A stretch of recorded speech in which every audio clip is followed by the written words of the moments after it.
Welcome friends. आज के video में हम देखेंगे डीसी ड्राइव से रिलेटेड प्रश्न जो कि आपके एग्जाम में पूछे जाने की बहुत ज़्यादा संभावना है। तो चलिए हम इस वीडियो को शुरू करते हैं। आज का हमारा पहला प्रश्न है, डीसी ड्राइव का मुख्य कार्य क्या है। दोस्तों, आपको जैसा कि पता है हम इस वीडियो में क्या करते हैं, क्वेश्चन पढ़ते हैं और आपको आंसर बताते हैं ताकि कम समय में आपको ज़्यादा प्रश्न देखने को मिल सके। तो इस प्रश्न का सही उत्तर हो जाएगा डीसी मोटर की गति को नियंत्रित करना। हमारा अगला प्रश्न है, डीसी मोटर की गति को बेस स्पीड से नीचे नियंत्रित करने के लिए सबसे आम तरीका क्या है। तो इसमें सबसे आम तरीका है आर्मेचर वोल्टेज नियंत्रित करना। हमारा अगला प्रश्न है, डीसी ड्राइव में एसी को नियंत्रित डीसी में बदलने के लिए किस इलेक्ट्रॉनिक उपकरण का व्यापक रूप से उपयोग किया जाता है। तो वह उपकरण है एसीआर यानी थायरिस्टर। हमारा अगला प्रश्न है, एससीआर के फायरिंग एंगल को बढ़ाने से डीसी मोटर को मिलने वाला वोल्टेज है क्या है, ये आपको बताना है। तो यह घटता है। हमारा अगला प्रश्न है, डीसी मोटर की गति को बेस स्पीड के ऊपर ले जाने के लिए कौन सी विधि अपनाई जाती है। तो वह विधि है फील्ड करंट को कमजोर करके। हमारा अगला प्रश्न है, डीसी ड्राइव में चॉपर का क्या कार्य है। तो डीसी ड्राइव में चॉपर का कार्य है स्थिर डीसी को परिवर्तनीय डीसी में बदलना। हमारा अगला प्रश्न है, एक 4 क्वाड्रेंट डीसी ड्राइव क्या कर सकता है। तो यह करता है कि दोनों दिशाओं में मोटरिंग और ब्रेकिंग करता है। हमारा अगला प्रश्न है, डीसी ड्राइव में डायनामिक ब्रेकिंग मोटर की ऊर्जा को कहाँ नष्ट किया जाता है। तो इसे नष्ट किया जाता है एक ब्रेकिंग प्रतिरोध में गर्मी के रूप में। हमारा अगला प्रश्न है, किस प्रकार की ब्रेकिंग में ऊर्जा वापस सप्लाई सोर्स को लौटा दी जाती है। तो यह है रीजनरेटिव ब्रेकिंग में। हमारा अगला प्रश्न है, डीसी ड्राइव में टेको जनरेटर का उपयोग क्यों किया जाता है। तो इसका इसलिए उपयोग किया जाता है क्योंकि गति की प्रतिक्रिया के लिए ऐसा किया जाता है। हमारा अगला प्रश्न है, फील्ड फ्लक्स नियंत्रण विधि में जब गति बढ़ती है तो मोटर का टॉर्क क्या होता है। तो मोटर का टॉर्क घटता है। हमारा अगला प्रश्न है, प्लगिंग किस प्रकार की ब्रेकिंग है। तो यह ब्रेकिंग है आर्मेचर कनेक्शन को उल्टा करके तेजी से ब्रेक लगाना। हमारा अगला प्रश्न है, डीसी शंट मोटर की गति नियंत्रण के लिए कौन सी ड्राइव सबसे उपयुक्त है। तो वह ड्राइव का नाम है आर्मेचर और फील्ड दोनों नियंत्रण वाली ड्राइव। हमारा अगला प्रश्न है, एक single phase half way converter drive में कितने एससीआर उपयोग होते हैं। तो यह होता है 1। हमारा अगला प्रश्न है, एक 3 फेज फुल कन्वर्टर ब्रिज में कितने एसीआर होते हैं। तो इसमें जो है टोटल 6 एसीआर होते हैं। हमारा अगला प्रश्न है, डीसी ड्राइव का उपयोग आमतौर पर कहाँ किया जाता है। तो इसका उपयोग किया जाता है पेपर मिल और स्टील में। हमारा अगला प्रश्न है, डीसी ड्राइव में स्पीड रेगुलेशन का क्या अर्थ है। तो इसका अर्थ होता है नो लोड से फुल लोड तक गति में होने वाला परिवर्तन।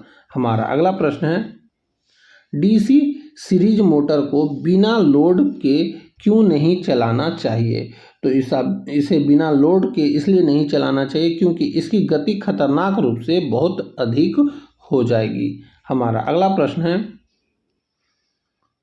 वार्ड लियोनार्ड गति नियंत्रण प्रणाली मूल रूप से एक डैश प्रणाली है।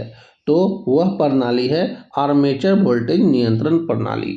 हमारा अगला प्रश्न है, closed loop DC drive system में फीडबैक सिग्नल का उपयोग क्यों किया जाता है? तो इसका उपयोग इसलिए किया जाता है क्योंकि आउटपुट गति को स्थिर और सटीक रखने के लिए। हमारा अगला प्रश्न है, कांस्टेंट टॉर्क ड्राइव ऑपरेशन किस नियंत्रण विधि द्वारा प्राप्त किया जाता है? तो वह नियंत्रण विधि है आर्मेचर वोल्टेज नियंत्रण विधि। हमारा अगला प्रश्न है, कांस्टेंट पावर ड्राइव ऑपरेशन किस नियंत्रण विधि द्वारा प्राप्त किया जाता है? तो वह नियंत्रण विधि है फील्ड फ्लक्स नियंत्रण विधि। हमारा अगला प्रश्न है, डीसी ड्राइव के पावर सर्किट में फ्री व्हीलिंग डायोड क्यों लगाया जाता है? तो यह इसलिए लगाया जाता है क्योंकि इंडक्ट लोड के कारण उत्पन्न वोल्टेज स्पाइक से एसीआर को बचाने के लिए। हमारा अगला प्रश्न है, कौन सी मोटर ट्रैक्शन कार्यों के लिए सबसे उपयुक्त है जहां उच्च स्टार्टिंग टॉर्क की आवश्यकता होती है? तो वह है डीसी सीरीज मोटर। हमारा अगला प्रश्न है, आधुनिक डीसी ड्राइव में कंट्रोल लॉजिक के लिए किसका उपयोग होता है? तो इसमें जो है कंट्रोल लॉजिक यूनिट के लिए माइक्रो कंट्रोलर या माइक्रो प्रोसेसर का यूज किया जाता है। हमारा अगला प्रश्न है, एक ड्राइव में यदि मोटर की गति निर्धारित गति से कम है तो कंट्रोलर क्या करेगा? तो इसमें कंट्रोलर करेगा कि एसीआर के फायरिंग एंगल को घटाएगा।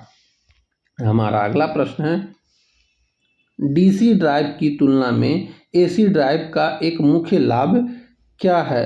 तो इसका मुख्य लाभ है एसी मोटर का रखरखाव कम और सस्ता होता है। हमारा अगला प्रश्न है, एक सेमी कन्वर्टर ड्राइव कितने क्वाड्रेंट में काम कर सकता है? तो यह टोटल केवल एक क्वाड्रेंट में काम कर सकता है। हमारा अगला प्रश्न है, फुल कन्वर्टर ड्राइव कितने क्वाड्रेंट में काम कर सकता है? तो यह काम करेगा दो